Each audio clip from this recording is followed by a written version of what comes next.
Yeah? This meaning I've gone beyond mitishamba. Kabisa. Now, thank you very much. I'm very well, thank you, Eric. Right. And yourself? I'm very well, thank you. Asante sana. Ndu oko. Where are my own accolades? You can't just start and then you not continue. I'm sorry. No. See, the patriarchy is still. No, it's I am real. not giving this to you. You don't ask for it. Wait for it to come. I'm waiting. Good morning. It hasn't occurred to you that this wait can be long. I'm telling you, that's why I just decided to go with You good just morning. go with the because flow. Yes. At this rate, it's not coming. So no problem. Have I you know not how seen I'll those get memes? There's this thing that you get, somebody gifted his wife something for her birthday. Birthday. It was a mug. And the Mug? Yes. The mug is written, "Darling, I love you. When I promise to do something, just be sure I'll do it. You don't have to remind me every 6 months."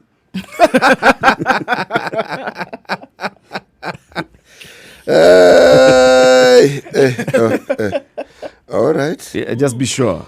All right? Be easy. Uh-huh. I'll still remember. I'll do it. Okay? So a very somber mood engulfed the country yesterday, but it was a colorful and very beautiful ceremony at Nyeri National Stadium. Oh yeah, absolutely it was. And I think there were very many moments when people took, kind of like reflection, and that's what it really was. I honestly didn't think it would be like that, but just looking as events unfolded through the day, it was quite captivating through the day to see how, nations, not just the nation of Kenya, but nations came together to mourn this man Moi.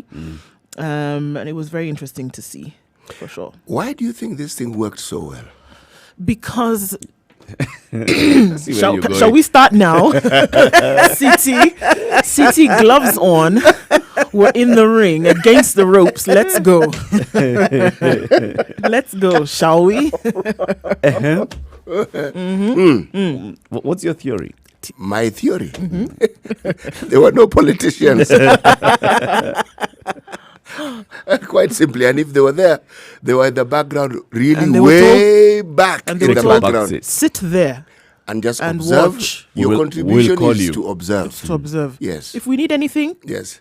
we shall ask you. And when it's appropriate, clap. When it isn't appropriate, nod. Yes. Yes. Other than that, Well, you can also speak.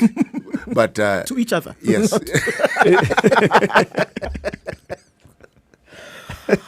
This should be a huge lesson. I think in the days to Lovely. come, We have a state. we have a lot to talk about in terms of how things can work when politicians are not involved, and We that have could a be state conversations and for the days. state works. We don't need this representation, Manenos.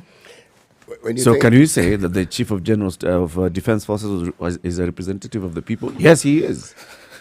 Could you say that the man who was spearheading this all, Joseph Kenya, is a representative of the people? Yes, he is.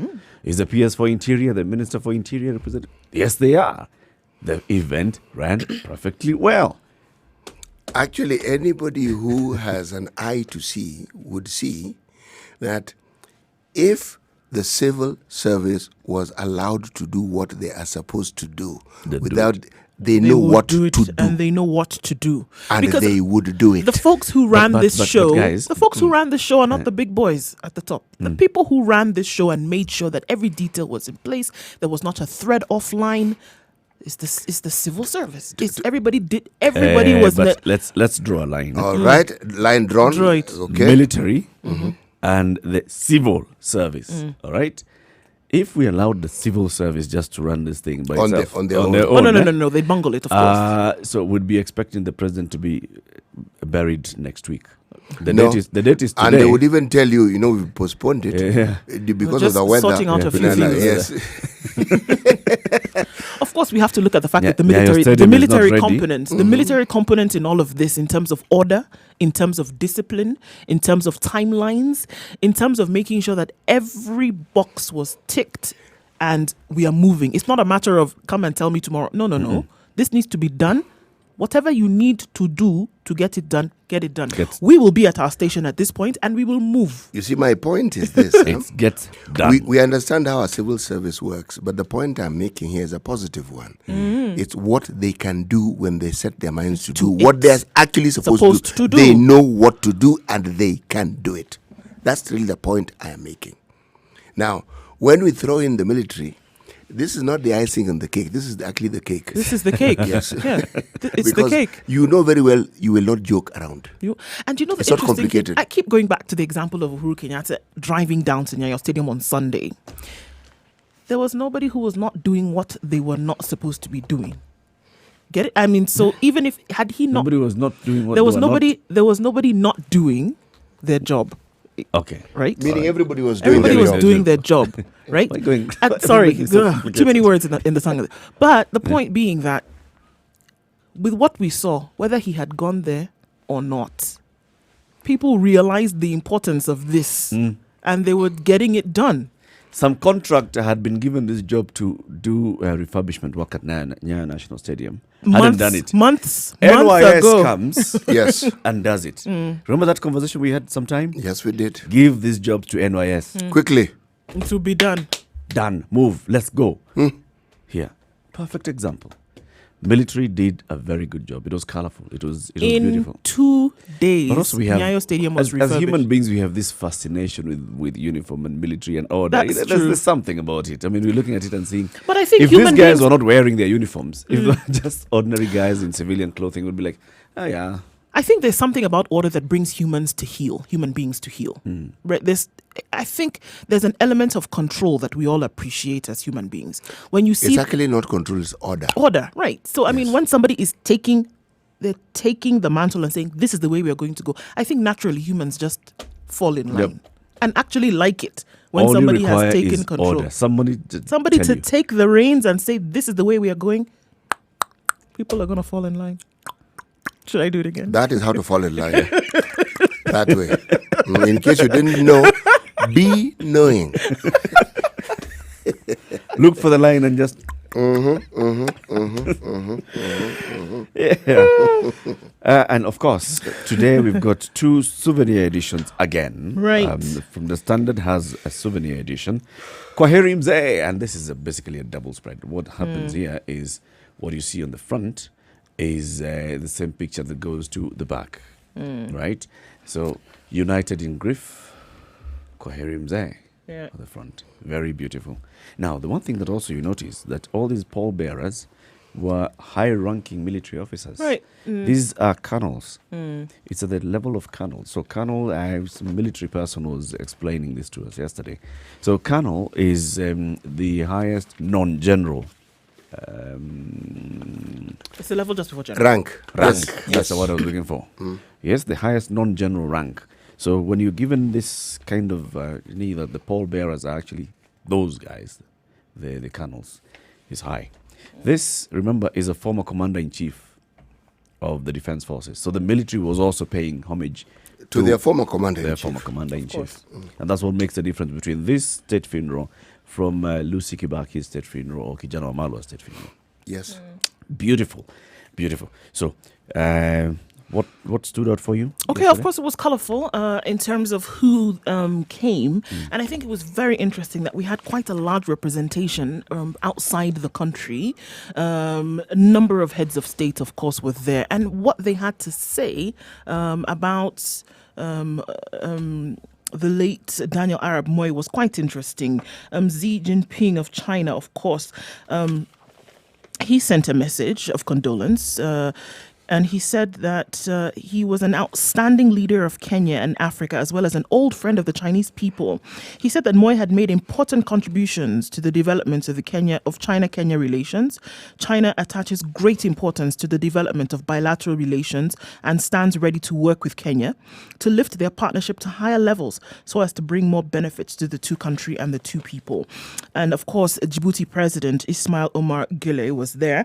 And Kenya has lost one of its greatest sons, he said. President Moi was one of the founding fathers of IGAD. He was a great statesman and a Pan-Africanist. Ethiopian President Sahle Work Zewde said that Moi was a true friend of Ethiopia. He promoted excellent relationships. We will always remember his role in the formation of IGAD in 1986 and the Somali peace process. We will miss Moi and we will continue working on his legacy so that Kenya's excellent relationship with Ethiopia continues. Vice President of Nigeria, Yemi Osinbajo. Most of us in Africa will remember him for pioneering work in regional integration. He was instrumental in resuscitating the East African community and also IGAD again and COMESA. We thank God for all he was able to do for Kenya and Africa. And of course, Rwandan President Paul Kagame. When the people of Kenya are grieving, it goes as far as our country, Rwanda. Moi was one of the gallant leaders of Kenya, and may God grant him eternal peace. And finally, Sahrawi President Bral Gale said, Moi was a great leader who fought for liberty, independence, and decolonization of our country. As second president of Kenya, he did everything to promote Kenya among the community of nations. We believe it is a big loss, not only for Kenya, but also for Africa. This is just a representation of, people that were actually there and what they had to say. Of course, not forgetting Salva Kiir of South Sudan, with whom he had a very, very good relationship. And that relationship continues with his son Gideon. But it's just reminiscent of the fact, and we see everybody here talking about regional integration, East Africa community, IGAD especially, the Somali peace process, the Sudan peace process, with which he was instrumental. Where was the Somali president? Which one? This president of the Federal Republic of Somalia. It's a good question. Talking about Somali peace process, Moi was instrumental. He spearheaded it He for the longest. spearheaded it. Yes. Yeah, exactly. And then here we are not seeing the leader of Somalia present. Maybe we'll see him at the funeral. Maybe he will be. Probably. We will see. Because Why don't we give him today? let's give him a couple of hours. Because Also it's gonna standing out, for me, he was the president of Tanzania. He So was he not had there, but two former presidents. Kikwete was there. Two former presidents of Tanzania. President. Sorry, President. Was Kikwete. Magufuli there? No, he was wasn't. not. That's what I'm saying. I'm saying Magufuli was not there, but you had two former presidents who were there. Mkapa and Kikwete were there yesterday, and of course they had something to say, but I think it was notable that Magufuli was not there. John Pombe was not here. Was Museveni there? Yes, he was. And he Baba gave was here. his speech There's in a reason why I'm Swahili. going about this. Of course. I'm trying to say that it is notable that two of our neighbors with whom we've had very good relationships were not there. Of course, being But Somalian. why don't we give them today? Let's give them And today see. and see. And Also, see. I think of notable, Burundi. Nkurunziza was not there either, and neither did we see whether a message was sent from him. And DRC, And DRC was also DRC not was there. also not there. let's give them today. Let's give them today. Still Shall about we? an hour and 45 minutes to see. Sudan if they has will show up. issues, so we can say, well, Sudan. Okay. Talking of Sudan, the thing that comes to mind, even as we look at these accolades being paid, do you hear anyone saying even a word of condolence to Bashir? Because that man is going to the ICC. He's not dead. No, he doesn't have to die. He was one of them. He was one of their brothers in the African Union. We will talk about that issue in detail, I think, in the last half of the hour, right? And All look right. at what happened. But yeah, we're looking at those kind of presidents around here. It was interesting to see the president of the Sahrawi Republic in the country. Yeah, This is, I think, the second time that we're seeing the leadership of Sahrawi coming. coming here. And remember, Sahrawi and Morocco, if you go with it's like China and the one state policy. Yes, It China is, and Singapore and Hong Kong Hong and Kong. Taiwan. Taiwan and- especially, yes. right? Mhm. If you say that you recognize Taiwan, Aye. you have basically said something to China. You've actually severed relationships with the mainland China. There you go. Yes. So here we are. We have relations with Sahrawi. This tells you about our relationships with Morocco. And we also do have an ambassador of Morocco within the country. Yes. Yes, we do. And the Sahrawi as well. Yes, now we remember, Morocco voted against us when it came to getting Amina Mohammed as the EU chairperson. Yes, and we will remember. AU. Yes, and we will remember. And maybe that's what they're telling us. It is That possible. we though- noticed what you're doing with these rebels in Sahrawi. And here you are. This is payback time. It is perfectly all right. Do you know how far away Morocco is from Kenya? Interestingly enough, you have to leave Africa to get to Morocco if you're leaving from Nairobi, for example. You've got to travel. Do you all go the to way Paris first? So you have to go to Dubai or Paris, then you go and to then you go to Morocco. to land in Rabat. There's no flights. Interestingly enough. I keep playing the African Union. So, well, yes. The presidents who came, former presidents who came, I very, think- very interesting and very... But what is interesting, what my take-home message was just the public participation. This was a new level of public participation, meaning people from all walks of life were given an opportunity to go and view and pay homage. Everyone. Yes. All you need to do was present yourself, Just come. and anyone was allowed to go in. Yeah. Some missed the brief, though. Some were expecting to see the body at Nyayo. They're going to have some viewing. A chance to view. That's what happens when you don't pay attention to details that have been given. Yes, just like there's some people who are probably going to go to Kabarak on Saturday. Right. And again, when we talk about the order here, it's nothing like, we didn't see during the 3 days of viewing. Can we see now? No, it's not. There's no question that comes in. These are the rules. We set that, and that's what we are going to go by. Or some politicians coming to claim that, we were not there. I was on duty. I was out of the country. You see, the length of time the mourning process has taken has afforded us an opportunity to compare, contrast, and even analyze our presidencies and what each of the presidents we've had and the ones we currently have represent for us. And to appreciate the differences and the different contributions that each of these presidents have made in our lives. And not this Kenyan moment of bad or good. No. Just contribution, what that presidency has meant. Because if you look at them, they're all different in one way or the other. But significantly about Moi, we've had a total of 9 vice presidents in this country since independence. And only 2 have managed to become presidents. And yet the others were, I'm counting the current deputy president, whose role is essentially what was previously known as a vice president's role. But it's significant that 2 of the people who were vice presidents actually ascended to the seat of presidency. And yet, if you look at their presidency, both these presidency... they succeeded their bosses. Yes, and one succeeded the other, significantly. And even more importantly, if you look at them, they are the 2 presidents who made, beyond the first president, who made some very huge changes significant changes to this particular country. To the system of government as well. Yes, they did. Indeed. So, this particular mourning period ushers in my opinion, a new era of tradition and again, we need to be careful here to understand it and to take full advantage of it and not to frittle it away and let it, and so that future generations will be talking about missed opportunities. This is a unique opportunity for reflection that must be absorbed and must be taken full advantage of, because it isn't going to happen again. Indeed. 19 minutes past 6 o'clock. Good morning. This is A Situation Room. It's Kenya's biggest conversation. How's the weather like wherever you are? Well, let's find out shortly from Nduoko, who will tell us that. And then the conversation continues. We're taking a look at what's been covered, the coverage of yesterday's state funeral service of the former president, Daniel Toroitich Arap Moi.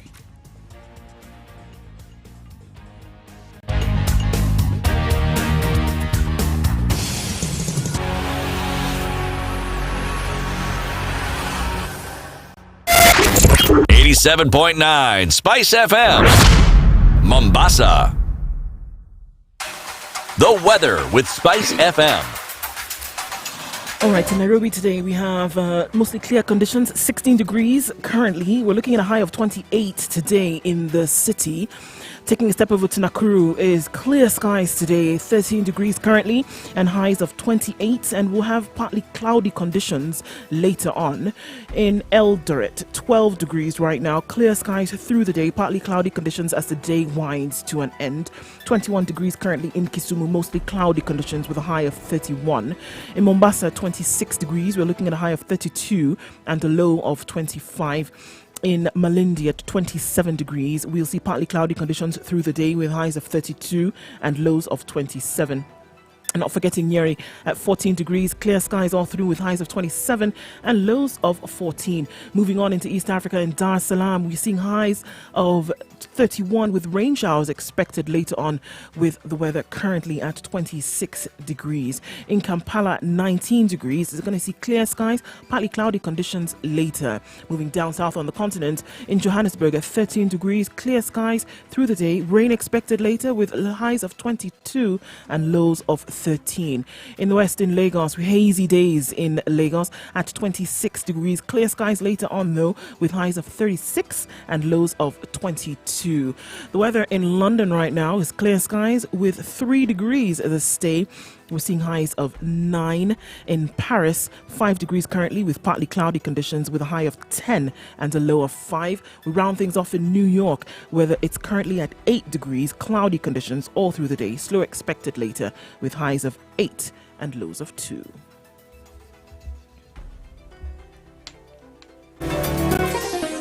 Chilled Spice. Mature, intelligent talk every morning. Spice up yourself.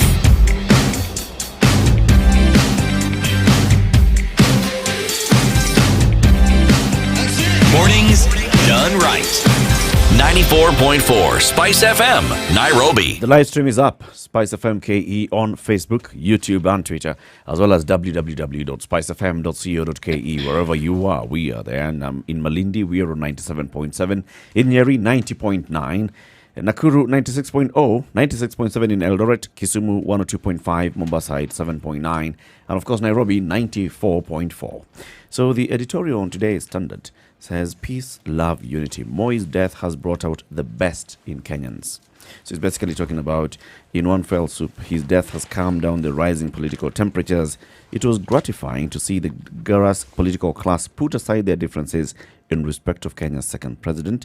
Amid the outpouring of grief was a great display of who we are as a society. The country seized the moment to express its unity, love, and peace.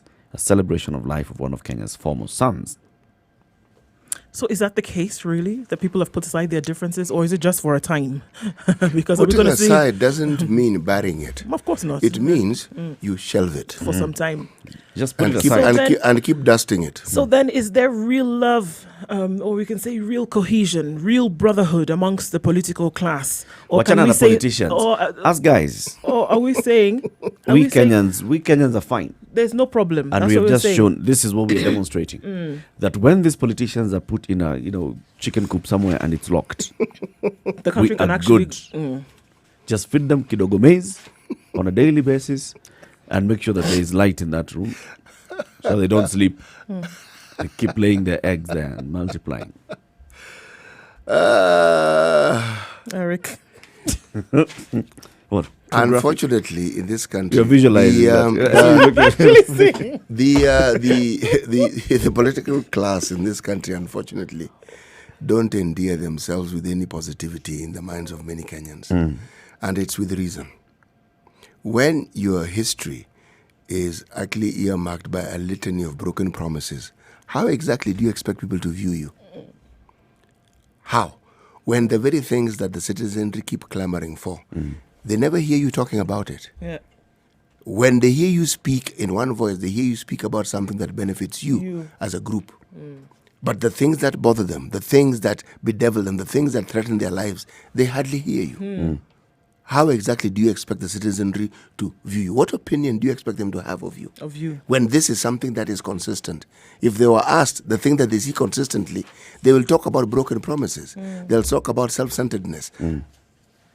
These are not things that lend themselves to, should we say, glowing tributes or a positive view of a certain group of people. It doesn't. No.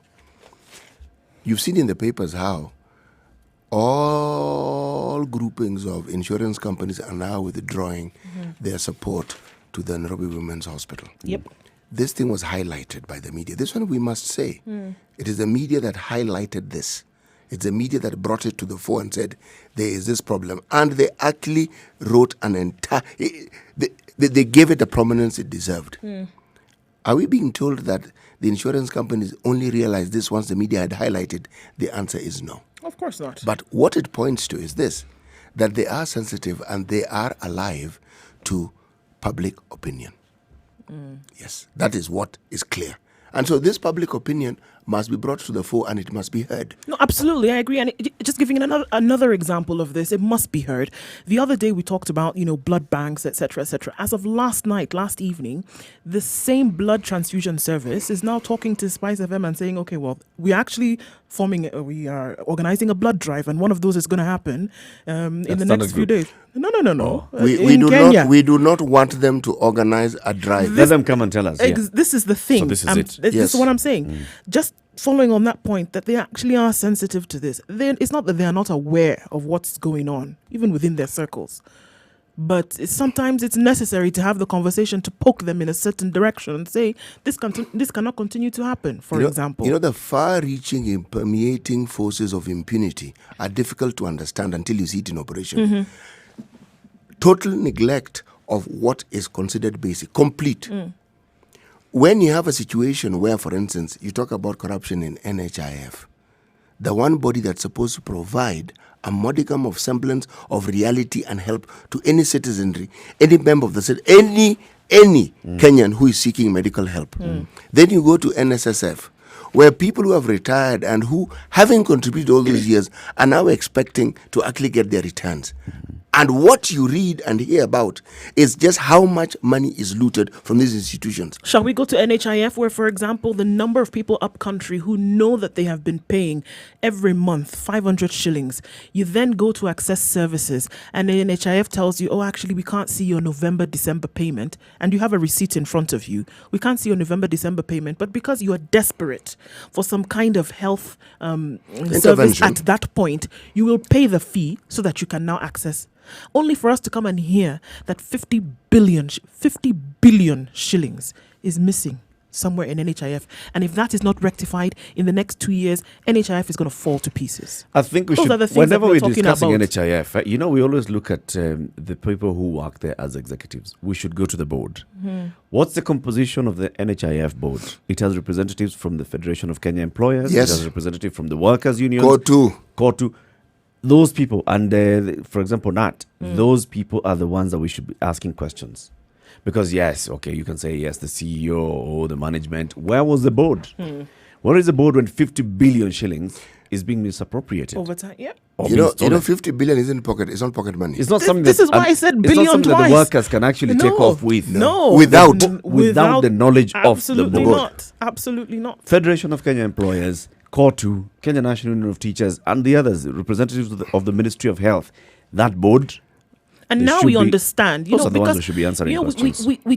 we call out NHIF over time for us to realize outside of Nairobi, people depend on this service to be treated, right? Even in Nairobi. So of course, because it subsidizes quite a lot for you, and this is as a result of your contribution. It's not a hello from the government to say that, they were doing something nice for you. No, it comes from your contribution that you make every month. So then now you're not able to access this service, and then you're being told in the next couple of years, if some drastic intervention is not taken, What's then it's tragic going to about fall it? apart. What's tragic about it is when it was a basic payment, I think, of 100 shillings, you knew that if you're hospitalized, they would pay for your hospital bed. Your bed, yes. And they paid, and it was never an issue.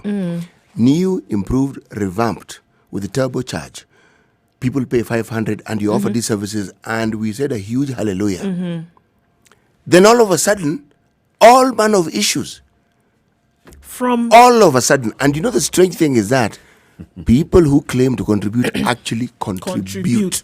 Now, does it make And it's a recurrent thing. Doesn't Remember it actually now Yes. fall into place for you that about a month ago we had this conversation and we talked about when they made this new declaration that anybody who had not been contributing, then you would be fined and you would have to pay a year, and then even after you then reinstituted Something your really card, true and truly nonsense. ridiculous. And then Yes. the president said, you know what, that's very nice, but put a plug in all of this. Stop it. It's not going to happen. And then just 3 weeks, 4 weeks down the line, we're hearing that they cannot find 50 billion. So it seems to me clearly that they were trying to backtrack and try to see how they could get this Yeah, money they were back in the raising- bank. they They were were raising fundraising. money. They were fundraising money to try and plug a hole because they knew that something is about to hit the fan. And clearly, this is what we have seen. The thing is, on paper, actually, if you look at the plans that NHIF has rolled out, very good. Oh, beautiful. Oh, Even on in paper, those days, fantastic. When they said, well, we're going to increase the accreditation. In fact, we're going to work with certain clinics so that we can open up more clinics where people can access services at a cheaper rate. And then, of course, it brought out the issue of, remember that guy with the turban, Madahana, and some clinic, in fact, they were called clinics, and how those clinics were actually identified and given the tender. And it brought a whole issue that was shelved. We came back now. That CEO at that point got into trouble, got out. New CEOs came in. Now we have 50 billion shillings. We are still looking at, let's take a CEO to court. I'm saying, come on, guys. Go for Come the board. on, guys. DCI, go for the board. Go for the board. These are the people who should be answering all these questions because they are the ones who should know. And do a lifestyle audit on these fellows and look at what they own and look at their accounts and ask the relevant questions. Some of them have been on those boards for so long, right? You find one person representing, say, a trade union has been sitting for his life. I mean, it's like a lifetime appointment. And then they come and tell us they don't know what's happening. How? How do you not know what's happening? But the moment someone says that is the day they resign. Because it means you do not understand your mandate. Job. Exactly. And you've not been doing your job. And you should therefore leave. So come and go and sit down. And yes, come and go and sit down. Let people who are interested in knowing what's happening take over that particular job. Yes. 28 minutes to 7 o'clock. This is a situation room. Let's take a look at what's happening on the roads. Of course, we know that there are no trucks today between Nairobi and Eldoret. No trucks, those heavy trailers, none of them on the road, so you can drive peacefully. They've been told to take a break. Yes. They've been told to also come and go and sit down. Come and go and sit down. Once again, order. Bas. Order. Good morning.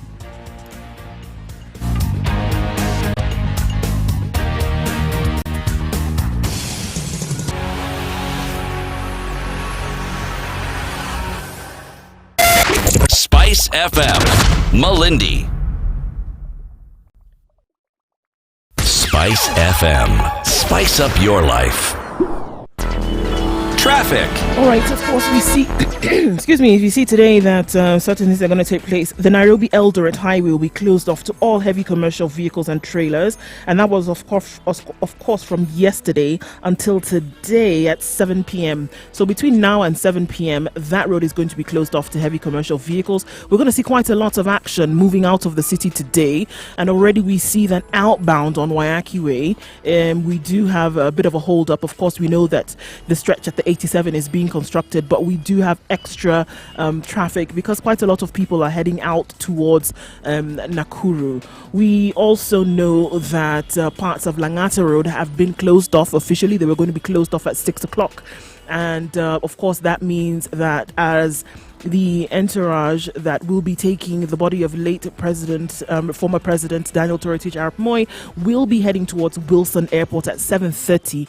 So the roads are closed between now and then, expected to be in Nakuru by 7:30. Have not left Lee Funeral Home yet, but also remembering that Ralph Bunch, Arving's Quebec right now also closed off. Coming off Langata Road and Gong Road, we do have a bit of traffic, but it's not too bad. Mombasa Road is moving very smoothly right now, as is Thika Road. We'll let you know how the situation changes at about half an hour, but for now, everything seems to be going very well. Remember, where it's closed, you cannot access, so find an alternative. Classic soul, R&B, smooth jazz, neo soul, and nostalgic ballads. Make some noise. Yeah! You're listening to Spice FM. Mature, intelligent talk every morning. Spice up yourself. Mornings done right. 94.4 Spice FM, Nairobi. So let's just tell you what's going to be happening today at Kabarak. First of all, there are some people who went to Nyayo National Stadium yesterday and they're expecting to be given food.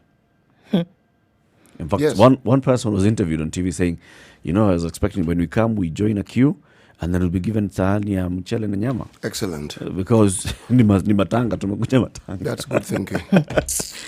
But this is going to happen in Kabarak today. So according to Rift Valley Regional Coordinator George Natembea, he says those who arrive early will be given breakfast. This is those who are expected to be seated by 7 o'clock. So right now people are already gathering in there. So those who will be arriving early will be given breakfast. And later in the day after the service, there will be lunch. All plans are in place to do this. People who come in will get breakfast, will get lunch. So this is what's going to happen. The body will be flown from Wilson Airport to the airstrip, Kabarak airstrip in the morning. Then this is from Lee Funeral Home. There'll be a funeral procession from the airstrip to the Kabarak University playground where the funeral service will be held. All right. The burial ceremony will be conducted according to certain military procedures according to former Commander-in-Chief. This will include full military honors, complete with a 19-gun salute shortly after Moi's body is lowered into the grave. And then, so there's going to be a mix here today of between the military and the family. Right, There's and of gonna course be the church, I tribute. think, And is the church, is playing a big role here as well. And I Yep. think that was one of his wishes in terms of the AIC church taking over parts of the ceremony. Yep. And that was a direct wish from the family. So I think we're going to see a mix of that. Church is going to play a role here. The military is going to do its job, and then also the family has a lot of stuff to do and to say. So, but then people will be fed today. So That's if you're heading there. Well, of course, from what we're seeing, of course, is that Kabarak is already filling to capacity at this point. Quite a number of people are already there. Of course, understanding that the ceremony starts at 8 o'clock, right? And if anything that we've seen in the last couple of days, they're going to start at 8 o'clock. So this breakfast that people are clamoring for now is the time, because this is the time they're going to They get told it yesterday that they would be heading to State House at 8. They were a bit late. So even today, that's one of the things that I was thinking, come on, you military. Maybe there was some civil servant somewhere or some civilian somewhere some politician. Some civilian somewhere who delayed on one end, so they could not start from this end. Let me tell you, Arrival if of maybe the heads of military plan states. for something at a particular time, they will be ready for it. They will be ready. The people who are part of that parade were at State House, God knows, probably at 4 a.m. Yep. They don't come at 5 minutes to 6. No. The parade was ready. They're ready, waiting. There may have been a delay. Leaf in row, they were ready. They were ready. So, Somebody somewhere. Some dropped the civilian ball. somewhere. Somebody dropped the ball, and it wasn't the military. Some civilian somewhere must have been late. yes, somebody was supposed to do something, Yep. and then there was a delay. Yep. Giraffe that saw way beyond the rest. This is a story written by Barak Muluka. And Barak Muluka is, a Secretary General of Amani National Congress. He also writes a lot. He's a publisher.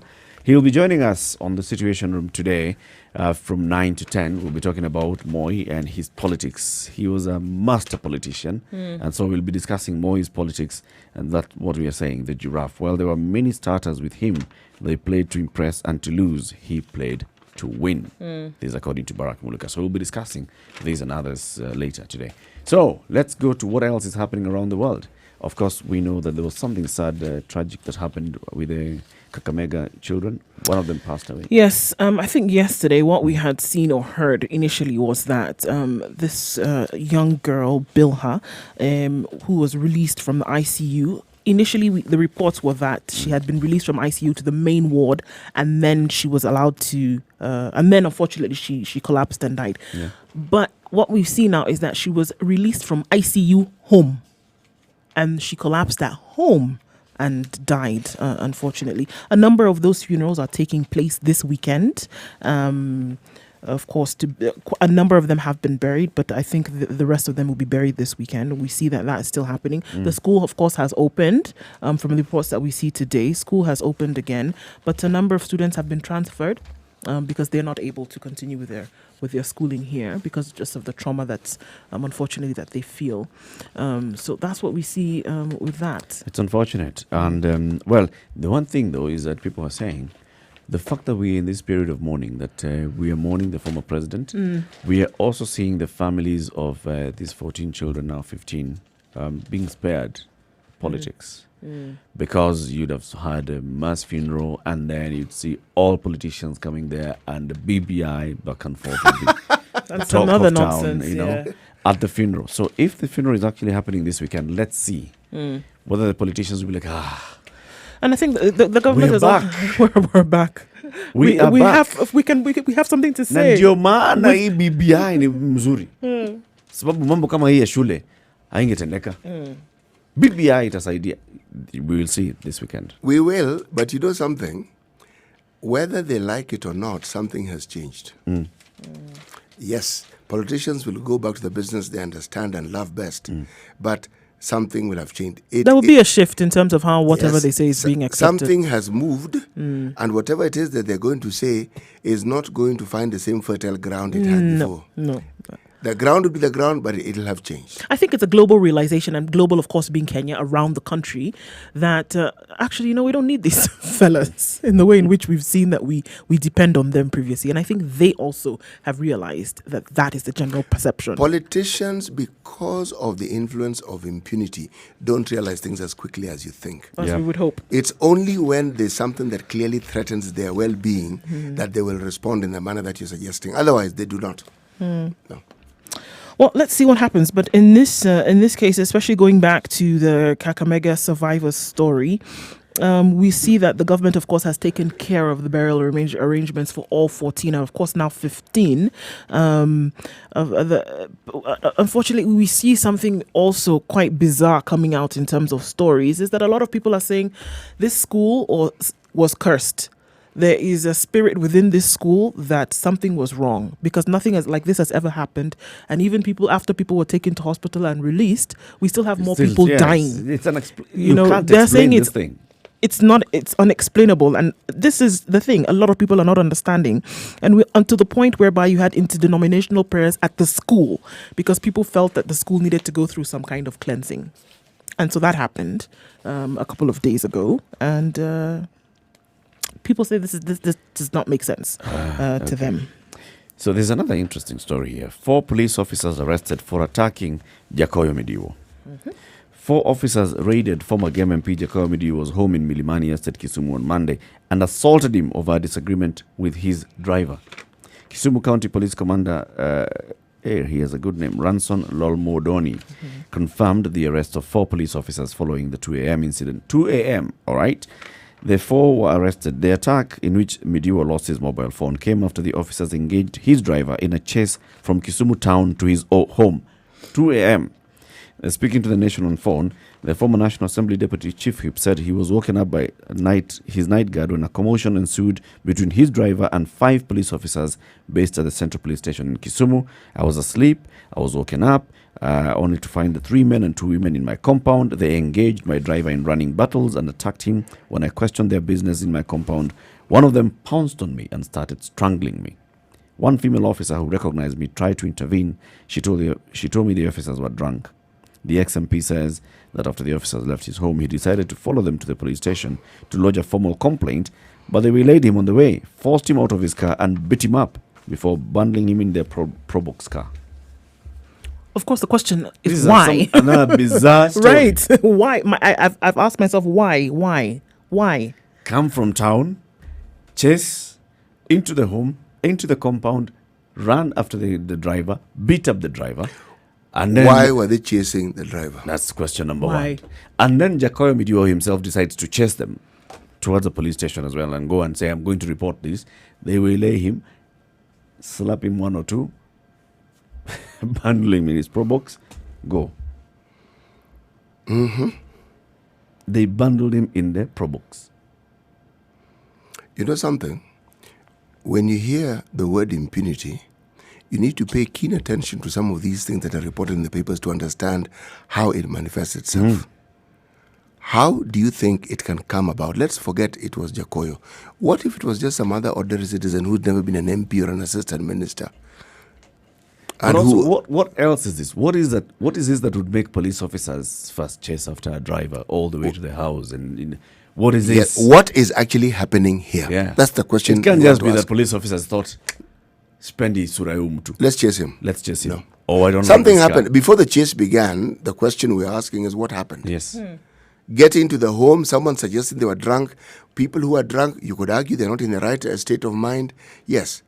But even after somebody had said, this gentleman is called Jakoyo Midiwo, this gentleman in Mheshimiwa, and yet something else other than what we're being told was happening here. This man lives in Milimani. Yes. Police officers from Central Police Station would obviously they know who his he car. is. They know his driver. They know who he is. They didn't read to be identified by a separate woman. No, they know who he is. They knew him. So this is a funny story. They also know that he's Raila Odinga's cousin. Yes. Yes. So it's not as though he's somebody. He's not an unknown. And yet, people who are ordinary citizens, have you ever heard of such a story? No, I mean, seriously. That's the thing. No. Just an ordinary citizen. Well, apart from that one where they shot a kid who was saying that, police officers... Yes. Who was it? What was it? Right. The road incident. One of the boys who, they were together, and then a vehicle hit one of them, and then he was running after to see what the situation would be. Police came, shot, without asking questions, and then Boy we're died. asking ourselves, boy died, another one is in hospital. How did this happen? What really was the police story? shooting, that we've understood, and we've seen incidences of shooting. This one was not a one-off incident. This thing took time. Yes. Chase into compound, cat and mouse game, former MP comes out, slaps around, identified. This is a whole. They leave. This is former a MP follows them. This is dramatic. There's a whole sequence of events here that you want to look and understand. Okay, we hear it. What exactly was happening? Here? Yes, something weird. No, something, not just something weird, something very weird. Something is not making sense. This is what's going on here. It's 7:15. This is the situation. It's Kenya's biggest conversation. Of course, shortly we'll be telling you what's happening in Kabarak. When the body arrives at the Kabarak airstrip, we'll tell you when the procession begins to head towards the compound. We'll also be telling you that. We'll also be telling you how the proceedings are going on. This is the situation room. Let's take a short break and then we come and go to Sudan, where something major happened yesterday. Good morning. 96.1 Spice FM. Kisi. Mature, intelligent talk every morning. Spice up yourself. Mornings done right. 94.4 Spice FM, Nairobi.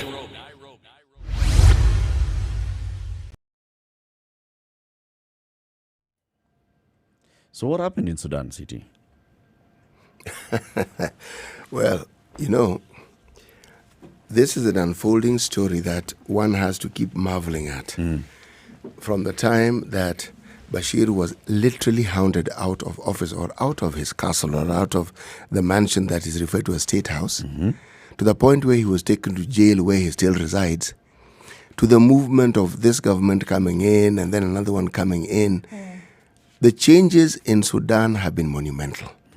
I mean, and now we hear that there's news that the former president is going to be handed over to the ICC. Yes. Now, one has to pause. Why I pause and I'm still pausing is I'm saying, okay, this is a political situation. What really is happening here? By the time those who are currently in charge of Sudan agree to hand over the former president, what exactly has happened or what has been going on, what is going on to get them to get to this particular point? Yep. What is it? What is it? What is it? Because what is for sure is that the citizenry are determined in Sudan to have as big a say as they possibly can in what happens in their country. And they're not sitting down and they're not saying, they are letting their views known, and if necessary, they're protesting. It's an ongoing affair. Now, this is something Sudan was not used to when Bashir was the president. Oh, no, I think we see a shift here as well. Who's controlling this puppet? That's the question. I see a bigger script here. And I all don't the way think from the oust of Bashir to this thing now, let's sit down, let's bring in the people from Darfur, let's agree. I don't think we can ignore the possibility of there being external pressure here to say, look, folks, this is the way that you should go. You need to have some kind of consensus, hand this man over and let something be done. Even at the point whereby we saw the protests that were happening in Sudan, the street protests forever. At some point, they're still going on even till today. Oh, they are. So it seems that there is a shift in the way people think. They took it lying down for a long time. Clearly, they're not taking it lying down anymore. However, I don't think that they're the sole actors in this. I think there's definitely some kind of pressure influence that's coming from external forces. I think there was a serious fallout, and this is just me being conspiratorial.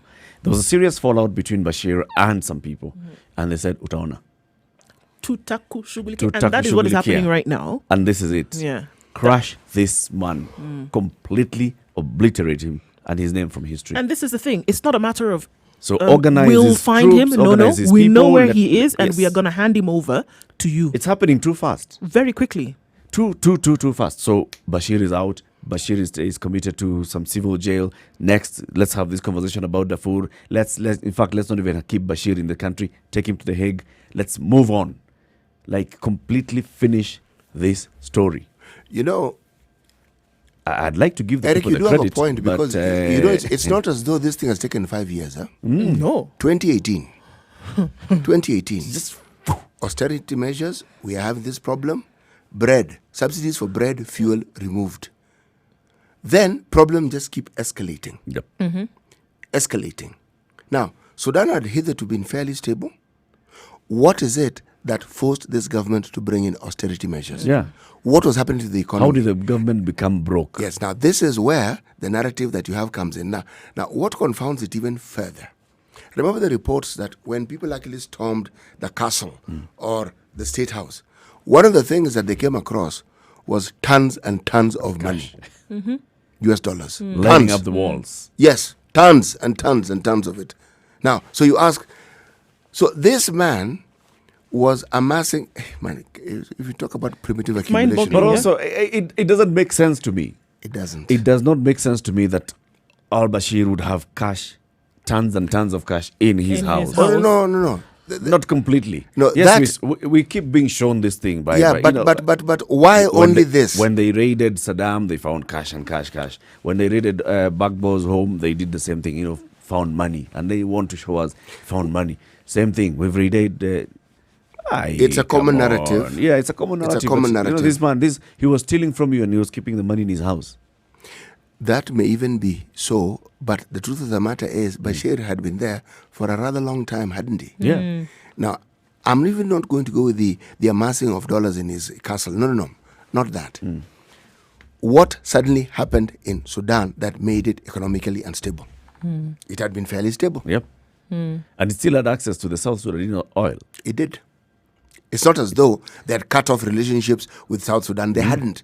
They were just two separate nations, but part of the understanding was that certain agreements were in place that would ensure certain things were continued. We're going to continue. Yes. In fact, theories suggest that Sudan North was instrumental in the kind of turmoil we were seeing in the South.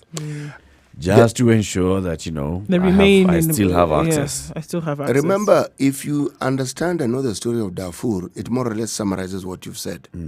And one of the things that had fingers pointing at Bashir was Darfur, where they say atrocities that were committed,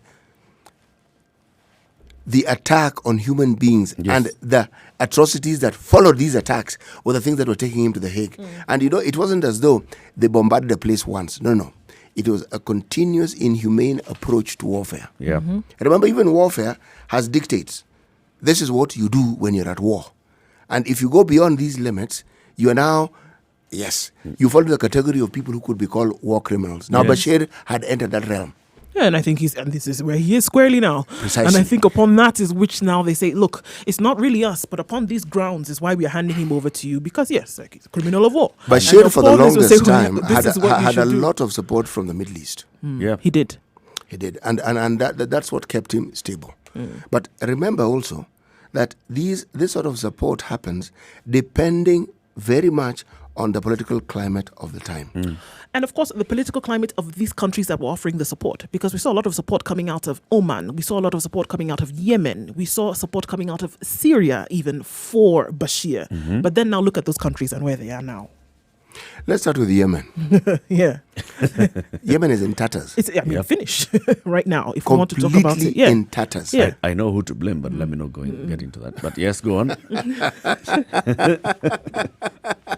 If you even claim that the Saudis were helping them, they had their own problems. They had their own citizens. Now, what I found interesting, women wanted to be allowed to drive. In Saudi Arabia. Drive. Now, as in not drive just like, but drive in public.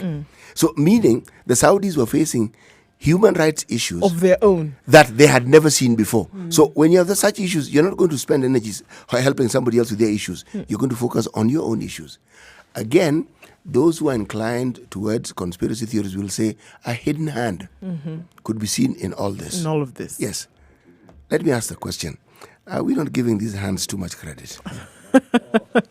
These hidden hands that we don't really see. I mean, can countries just disintegrate on their own without external help? Without anybody's help. But in this case, we're looking at a rapid rebuild of things, right? Rapid rebuild in terms of people being able to... We just talked about the fact that previously, the people of South Sudan... the people of Sudan, normally under Bashir, would not speak up, would not say anything. No, they They wouldn't. would just take it lying down, literally. But now we see a complete shift in the way in which they're operating. People are speaking up. We had generals who stood by Bashir, who would take everything that he said, hook, line, and sinker, Yes. and go with it. But today, these are the folks who are saying, you know what? No. This guy should go and have it served up. Justice should be served to him on a platter at the ICC, no less. You know, these are people who were his cronies, were his friends, But remember who served with him. Yes, but they had a problem. You're talking about pro-democracy groups and the military. Those are the main forces that were at conflict. There were people who were demonstrating saying, no, this military thing. Remember, Bashir was a military man. Yes. This is something you must remember. Presented himself as a civilian ruler, and if you remember, his acolytes and his supporters were military. Who was supporting this anti-military move? No, who is supporting the pro-democracy moves? Yeah. That is an easier question to answer. So-called pro-democracy. It has to be called pro-democracy. If it's anti-Bashir, it's So-called. pro-democracy. Now, this thing Of of course it so-called is. Yes, it is. Yes. Pro-democracy. And this is at Pro-democracy a president time. of Venezuela. When then you? This is at a time when the so-called police person of the world, the heartbeat of democracy, are having democratic Problems. issues of their own, and the issue of democracy as it's practiced in this country is under the greatest scrutiny it has ever had. Where is the African Union, by the way, in all this? Remember, when it comes to ICC, the African Union has taken a stand on ICC, right? And they followed it through. And they knew at that point when they were taking a stand, we had several Eric, leaders we in lobbied. Africa. Of course, Kenya lobbied. We lobbied And seriously. and then the AU took a stand. And we have Omar al-Bashir, we have Uhuru Kenyatta, we have William Ruto, we have all these things. And we were saying, no way. ICC should not be coming for African democratically elected African leaders. That's okay, but out of the same mouth, Now suddenly the AU is quiet. Of course now. these things But are this is happening. the same AU that just a few months ago got rid of a woman who sat in the diaspora office because she had a word or two to say about what countries like France were doing in Africa. The same And AU. she wasn't saying something that was and imagined. she wasn't saying something that was imagined or untrue. Which it was founded brings- on fact. which brings The me back same to tell AU you was mum. that there is a puppet master in this Sudan story Actually, yes. that has also brought in the AU and told AU, you guys just keep quiet. Let's handle this thing. Nobody in Eric, AU why don't is we ask speaking. the question, who funds the AU? Supposedly African Silence. governments. Well, supposedly African governments. In fact, however, the there's AU, a the AU is broke. and I will quote something that I read. A substantial amount of support comes from external bodies. External being outside Africa. Yep. Okay? So, I mean, Yep. deduce from that what you might. Puppet master. So which of them is in on this story of what's happening? I wouldn't be surprised if you throw a stone, it's going to land somewhere. Because there must be some. There's a bigger story here. There's no way you can tell me that suddenly. This didn't just pop out of the blue. That No, suddenly, no. within 18 months, a powerful president is out of office, a powerful president is behind bars, and next, a powerful president is going to The Hague. The Hague that the African Union has said, we don't recognize this thing. And then suddenly they're mum on this. And they're quiet. Aye. And it's Africans who are sending him. Hapana. I refuse to can on this one. Situation Room, it's Kenya's biggest conversation. We are continuing with, of course, the live coverage of what's happening at Kabarak this morning. The body is supposed to be arriving at the Kabarak airstrip this morning from Lee Funeral Home, and then there'll be a military procession from the Kabarak airstrip all the way to the burial site. People are supposed to be seated by now. People are supposed to be getting breakfast by now, but let's find out also what's happening on the roads. No trucks on the road. If you'd like to travel to Kabarak, have a safe trip. Nduoko will be telling you where not to turn. 7 o'clock. Good morning.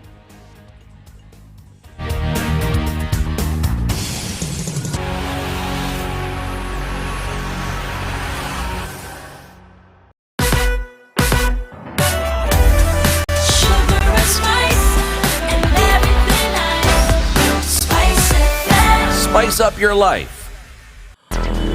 Traffic Traffic. seems to be flowing generally well around the city. Of course, we've seen that in a few minutes we will see that Langata Road will be opened again and traffic will be flowing quite smoothly.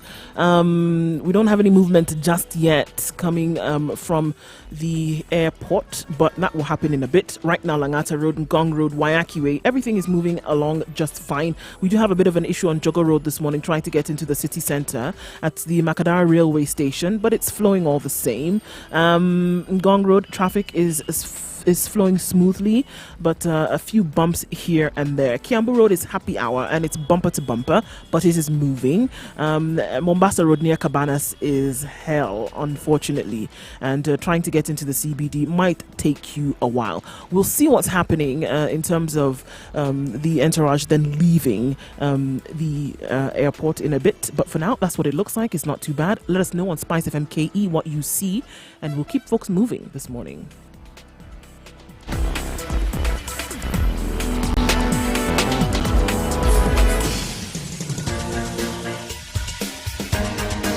This is The Situation Room, the home of hard-hitting political commentary and penetrating insights about the state of the nation. This is a talk radio experience like no other. The Situation Room, a place for hard truths, debates, and elevated conversations. The Situation Room, witty, political, engaging, deep, controversial. In the room, we have C.T. Muga, researcher, academic, seasoned political observer, a fountain of wisdom in these politically uncertain times. Ndu Oko, Nigerian by birth, Kenyan by choice, communications expert, Pan-Africanist, a truth seeker and believer in people power, and Eric Latin, agent provocateur, the man in the chair, seasoned journalist, news hound, a man who believes in punching up, not down.